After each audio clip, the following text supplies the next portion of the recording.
नमस्कार दोस्तों, कभी कभी जिंदगी में कुछ पल ऐसे आते हैं जो हमारी सफलता से ज्यादा हमारे अपने लोगों की खुशी की वजह बन जाते हैं। कुछ साल पहले जब मेरा 10th CBSE का रिजल्ट आया था तो मैंने अपने स्कूल और कोचिंग क्लासेस में टॉप किया था।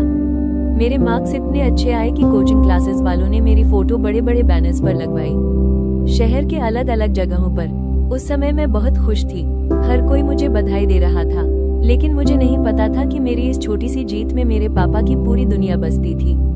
हर शाम जब पापा अपना ऑफिस वर्क खत्म करके घर लौटते थे तो वो जानबूझकर उसी रास्ते से आते थे जहां मेरा बैनर लगा हुआ था। शायद वो शॉर्टकट से जल्दी घर पहुंच सकते थे, शायद वो बहुत थके हुए होते थे, लेकिन फिर भी वो वही रास्ता चुनते थे क्योंकि उन्हें रास्ते में अपनी बेटी की तस्वीर देखनी होती थी। एक दिन मैंने उन्हें दूर से देखा। ट्रैफिक का शोर था, लोग अपनी भागती हुई जिंदगी में व्यस्त थे, लेकिन मेरे पापा कुछ पल के लिए वहीं रुक गए थे। वो चुपचाप मेरी तस्वीर को देख रहे थे, इतने गर्व से, इतने प्यार से, जैसे उस बैनर में उन्हें अपनी सारी मेहनत दिखाई दे रही हो। और फिर मैंने उनकी आंखों में आंसू देखे। वो आंसू सिर्फ खुशी के नहीं थे, वो उन रातों के आंसू थे जब उन्होंने अपनी थकान छुपाकर मेरी पढ़ाई पूरी करवाई। वो उन सैक्रिफाइसेस के आंसू थे जो उन्होंने कभी मुझे महसूस नहीं होने दिए। वो उस पिता के आंसू थे जो शायद कभी खुलकर रोता नहीं, लेकिन अपनी बेटी की कामयाबी देखकर खुद को रोक भी नहीं पाया।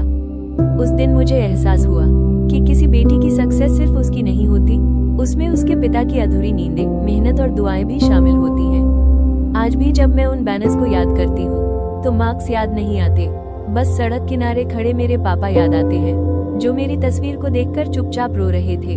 और सच कहूँ, मेरी जिंदगी का सबसे बड़ा अवार्ड कोई रिजल्ट नहीं था, बल्कि मेरे पापा की आंखों में दिखा वो गर्व था। अगर आपकी जिंदगी में भी कोई ऐसा पल आया हो जिसने आपके पेरेंट्स की आंखों में खुशी के आंसू ला दिए हो, तो उसे जरूर याद कीजिए, क्योंकि दुनिया की सबसे खूबसूरत फीलिंग वही होती है जब आपके पेरेंट्स आप पर गर्व महसूस करते हैं। Thank you for watching. Smile through every tear, क्योंकि हर आंसू के पीछे एक खूबसूरत कहानी छुपी होती है।